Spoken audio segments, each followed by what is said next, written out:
when we look at the record, past and present, of Jeff Sessions, we look at one who some are trying to present him as nice and respectable, but his policy positions have been mean and racist. And when we talk about racism in the NAACP, we're not really talking about someone calling you the N-word. We're talking about systemic policy racism.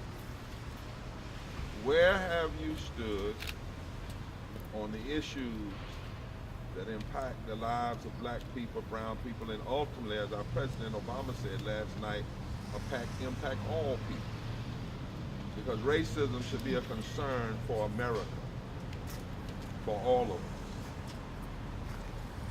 Some said that Jeff Sessions is a Methodist, but so was George Wallace. Some say that Jeff Sessions is cordial, but Southern cordiality and racial animosity are not necessarily, they can exist, within the same personality. They said he has hired some black people, so did Strom Thurmond, and so did Jesse Ham. That's not how you analyze racism. Jeff Sessions, number one, has exhibited in an unrepentant way a contempt for the 15th Amendment of the Constitution.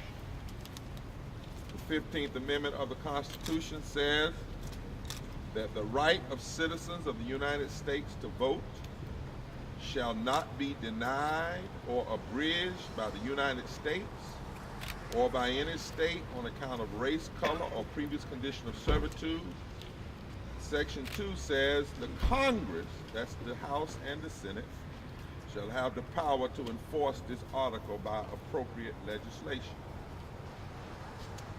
When you look at that mandate of the Constitution, a mandate that Jeff Sessions swore to uphold when he was the U.S. Attorney of Alabama, and he swore to uphold as a senator, his record is found wanting. Jeff Sessions brought charges, unnecessary charges, against the Marion Three, including Albert and Evelyn Turner, who were lieutenants of Dr. King, who risked their lives for voting rights in Alabama. If they had been convicted, they could have served 250 years in jail. The same amount of time that African Americans were enslaved in this country. They were found innocent on all counts. And historians and legal scholars have said they should have never been prosecuted in the first place. The other day, Ms. Turner on TV said that she knows Jeff Sessions, that the leopard has not changed his spot. He has never repented of that. And I don't say said he was sorry, repentance, because that's a different word. Repentance means he would say, I was wrong, and he would have become an advocate of voting rights, yes, rather than an adversary. He has a contempt for the 15th Amendment. Jeff Sessions has called the Voting Rights Act intrusive. That is deeply, deeply offensive to suggest that the Voting Act's right, the VRA that people died for and bled for, that put a halt to legalize discrimination in voting, was intrusive. To suggest that that intrusion was a negative is in fact negative. It was intrusive. It intruded and it walked in and it tore apart racism. It broke through the southern wall. It was a necessary intrusion. And for Jeff Sessions to suggest that that intrusion was wrong is to suggest that he doesn't believe in the intrusion of freedom. He doesn't believe in the intrusion of justice, which means, has a senator sworn to uphold the Constitution, Dr. Spearman, he has a contempt for the 15th Amendment. Not only that, since 2013, this is not ancient history, since 2013, the Shelby decision, Shelby versus Holder, a decision that gutted the Voting Rights Act, 5 members of the Supreme Court. When that decision came down, Senator Sessions did not say the courts were wrong or the courts were problematic. He applauded the decision. He applauded a decision that opened the floodgates of voter suppression in this country like we haven't seen since the days of Jim Crow. He applauded a decision that made it so we no longer have protections of the Voting Rights Act, the majority of the Voting Rights Act 50 years after it was passed. He applauded a decision that allowed our legislature, in fact, Tom Tillis was in the legislature then, to pass the worst voter suppression law in the country that the courts have now said was intentional discrimination. Jeff Sessions applauded Shelby. And since June 25th, as a senator that swore to uphold the Constitution, and part of that Constitution is the 15th Amendment, and the 15th Amendment says the Congress, let me read it again, the Congress, that's the Senate and the House, right? The Congress shall have power to enforce this article, which means after the courts nullified Section 4, it came to the Congress. The Congress should have fixed Section 4, thereby reinstating Section 5. The Congress, nobody else can do it. Nobody else can do it. Only the Congress. What has Jeff Sessions done with this responsibility? He has been a part of the holdup. He's been a part of the wall, the political wall. He's been a part of the extremism that has refused to fix Section 4 that only the Congress can do, thereby keeping Section 5 nullified, which means that we do not have pre-clearance in North Carolina, Georgia, and South Carolina, which means that state legislatures can continue to pass voter suppression laws that we can only deal with on the back end because Senator Sessions has been a roadblock to fixing the Voting Rights Act. And he's been a roadblock, let me see, what's the day? The 11th. For 1,296 days, if my math serves me right. 1,296 days. Now, racism, George Strom Thurmond only tried to block the Civil Rights Act of 1957 for 24 hours. Jeff Sessions has been a part of blocking, fixing the Voting Rights Act, a modern-day form of interposition and nullification, for 1,295 days. That's 1,296 days. That's 1,295 days longer than Strom Thurmond tried to block the Civil Rights Act in 1957. Wow. That's racism. Wow. That's racism. Systemic racism. And Jeff Sessions has not said a word about what the courts have said. He has not said that recently when the courts have ruled unanimous on voters. In fact, yesterday, Jeff Sessions said he didn't know anything about the NAACP versus McCrory case. The biggest voting rights case in the country. Wow. That ruled the worst voter suppression we've seen since Shelby and possibly since the Voting Rights Act was passed in 1965.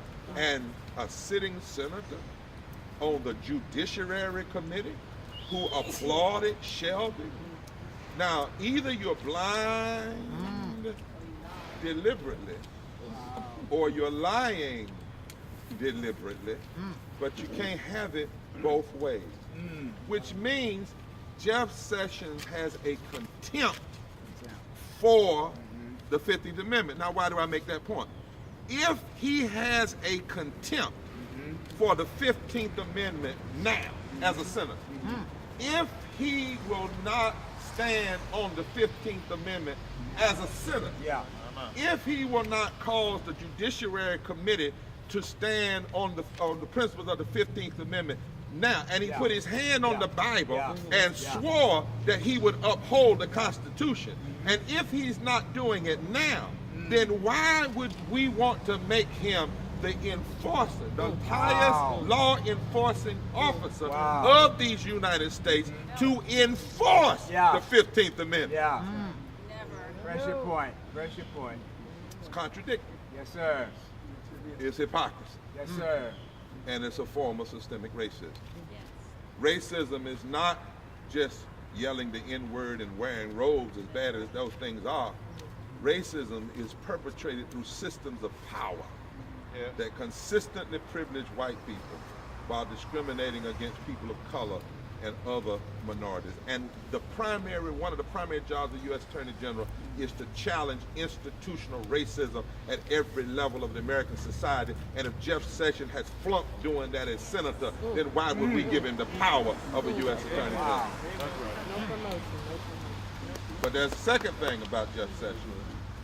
He also has a disdain, has a contempt for the 14th Amendment, which is equal protection under the law.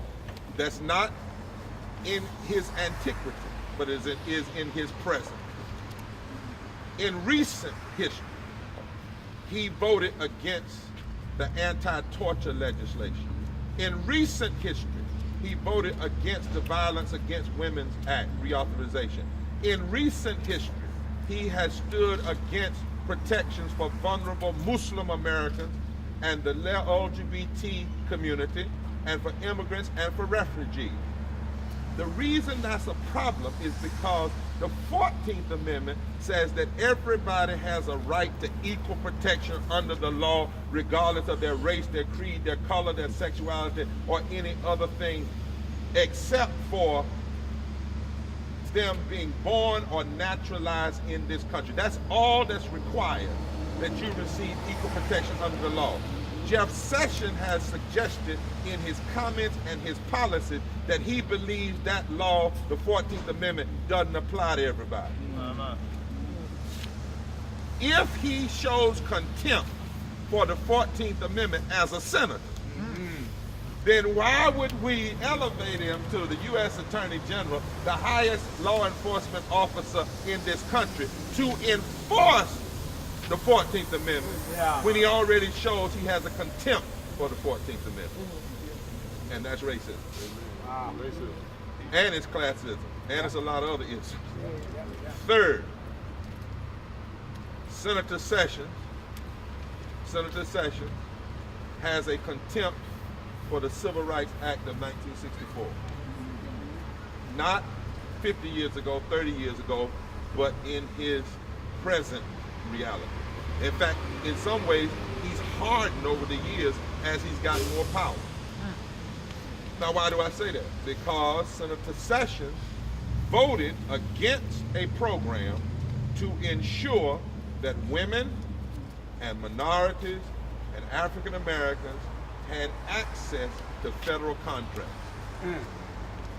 Now, the Civil Rights Act of 1964 says this: it prohibits discrimination on the basis of race, color, national origin in programs and activities receiving federal financial assistance. The Civil Rights Act of 1964, Article 6. Is that right? Yeah, 6. Title 6, excuse me, not Article. Title 6 is about access to federal, and says you cannot discriminate with federal dollars. Jeff Sessions swore to uphold the laws of this land as a senator, but he voted against a program that would allow minorities and women and African Americans to have access to federal programs, which is a contempt for the Civil Rights Act of 1964. Finally, as we make the case here this morning, Not about past, so what 30 years ago, but right now. That's it. Right now. Hey. The hardened racist positions of Jeff Sessions right now. Jeff Sessions said when the tapes came out about Donald Trump and grabbing women in their private places, he made early on, he said that wasn't necessarily assault. Yesterday in his hearing, he said he basically concluded that he thought what that suggested by Mr. Trump was wrong. But I want to suggest that Jeff Sessions does believe in the political assault against women. Political assault. Jeff Sessions stood against Loretta Lynch on the Judiciary Committee. Now, this is the same committee that he says he wants to approve him. But when he was there, and a woman comes before him, an African-American woman, who has no questionable race history, who has no questionable racist presence, who has defended people regardless of their party, their race, their creed, and their color, who had an outstanding record, graduated from one of the top schools in this country. It was Jeff Sessions that opposed her nomination. Yep. And his record is nowhere even near her record when it comes to defending the principles of America and this Constitution. Right. And yet Jeff Sessions voted against it. Not only that, he voted against both of President Obama's nomination to the Supreme Court, and both were women. And one was the first Latino woman. And now the hypocrisy of it all. He wants his nomination and confirmation to just sail through smooth. With all of the racism in his past and the racism in his present. We call on Tom Tillis. We know he too opposed Loretta Lynch. Mr. Tillis, if you oppose Loretta Lynch, there's no way you can support Senator Sessions unless your politics are full of hypocrisy. Wow. Unless your decision making is immoral. That's right. There's nowhere in the world. That's right. There's nowhere in the world you can deny and vote against Loretta Lynch, your homegirl, That's right.